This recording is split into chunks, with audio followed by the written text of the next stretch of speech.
நம்ம எதுக்காக இந்த உலகத்துல பிறந்தோம்னு என்னைக்காவது தனியா உட்காந்து யோசிச்சு பார்த்துருக்கீங்களா? பிறந்தோம், வளர்ந்தோம், சம்பாதிச்சோம். ஒரு நாள் போறோம். அவ்வளவுதானே இந்த வாழ்க்கை. அது இல்லைங்க. நம்ம சிந்தின ஒவ்வொரு துளி கண்ணீருக்கு பின்னாடி ஒரு பெரிய கதை இருக்கு. இந்த ஒட்டுமொத்தமான வாழ்க்கையை ஒரு நிமிஷம் திரும்பி பார்க்கும்போது நெஞ்சு அடிக்கிற அந்த வலியும், கண்ணில் அந்த தழும்புற அந்த தண்ணீரும் தான் நாம இன்னும் மனுஷனா உயிரோட வாழ்றோம்னு உணர்த்துது. இன்னைக்கு நாம பேச போற ஒவ்வொரு வார்த்தையும் உங்களோட ஒவ்வொரு வடிவையும் தொட்டு பார்க்க போகுது. வாங்க வீடியோக்குள்ள போலாம்.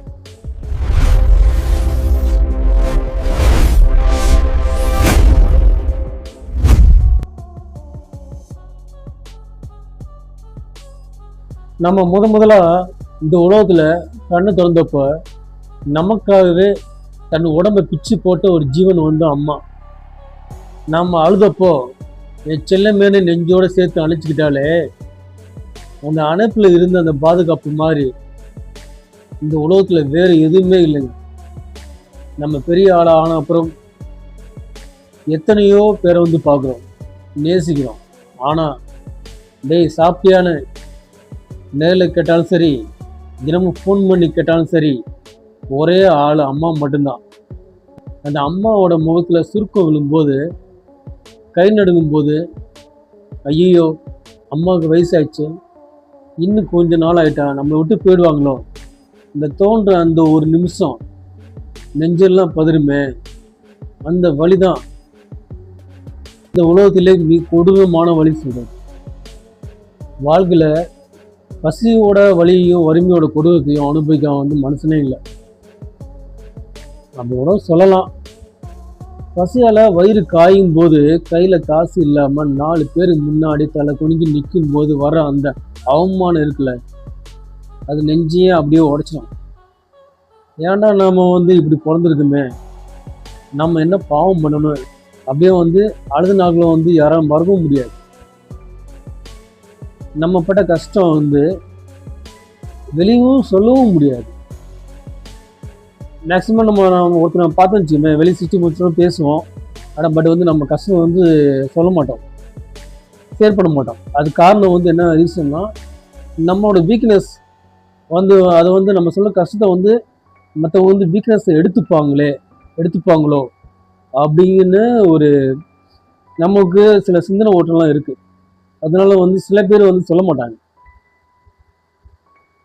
ஸோ அந்த பசி வறுமை அவ்வளோ கொடூரமான ஒரு விஷயம். அடுத்து நம்ம பார்க்குறது நம்பிக்கையும் துரோகமும், தனிமையின் நரகமும். நம்ம உயிரை நினைச்ச ஒருத்தர் நம்மளை ஒன்றும் இல்லாமல் ஆக்கிட்டு தூக்கி எரிஞ்சிட்டு போயிட்டா எப்படி இருக்கும்?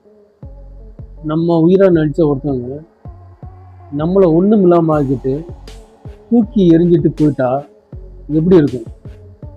நீ தானே என் உலகம் சொன்னவங்க ஒரு நாள் அடையாளம் தெரியாம மாதிரி நம்மளை கடந்து போகும்போது நெஞ்சில் ஏதோ பெரிய பாரம் அப்படி உட்காந்துக்கும். யாரையும் நம்ப முடியாம, யாருக்கிட்டையும் பேச முடியாம இருட்டு அறையில தனியா உட்காந்து கதறி அழுவோம்.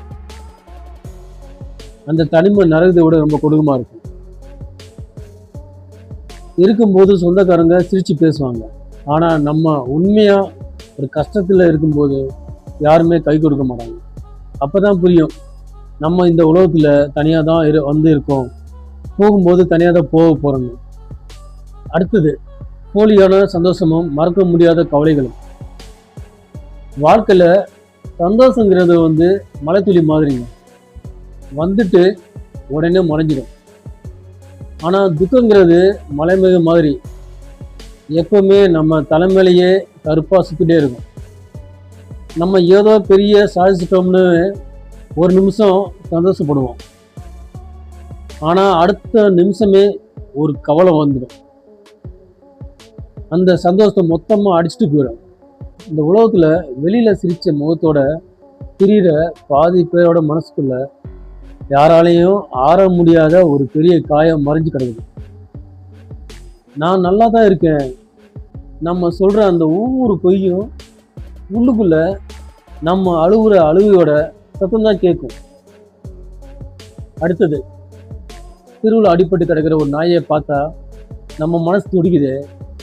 ஒரு ஏழை தாத்தா பசியோட உட்கார்ந்து இருக்கும்போது நம்ம கை தானா பாக்கெட்டுக்கு போகுது. அதுதாங்க மனுஷத்தன்மை. வழி போக்குன்னு ஒருத்தன் பசியோட இருக்கும்போது நம்ம கையில இருக்கிற அந்த கடைசி ரூபாய் கொடுத்து சாப்பாடு வாங்கி தரப்போ வர அந்த நிம்மதி இருக்கு, அதுக்கு ஈடு இடையே இல்லை. ஒருத்தனோட கஷ்டத்தை பார்த்து உங்க கண்ணில் தண்ணி வருதுன்னா நீங்க இன்னும் செத்து போகலை, உங்க மனசு உயிரோட தான் இருக்கு. மற்றவங்களோட வழியை உணர அந்த ஒரு பரிவு தான் இந்த கொடூரமான அந்த உலகத்துல நம்மளை இன்னும் மனுஷனா வச்சிருக்குன்னு அர்த்தம். வாழ்க்கையில கடைசி உண்மை, the ultimate reality and death.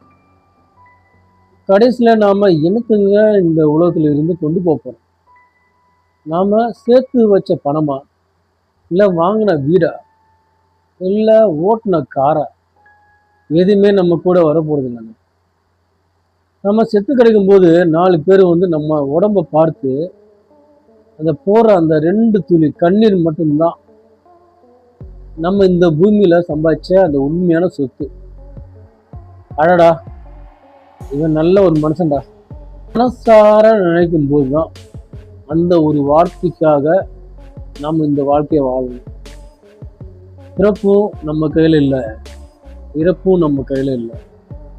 இந்த இடப்பட்ட இந்த கொஞ்ச காலத்துல எதுக்கு இவ்வளவு கோபம், எதுக்கு இவ்வளவு பொறாமை?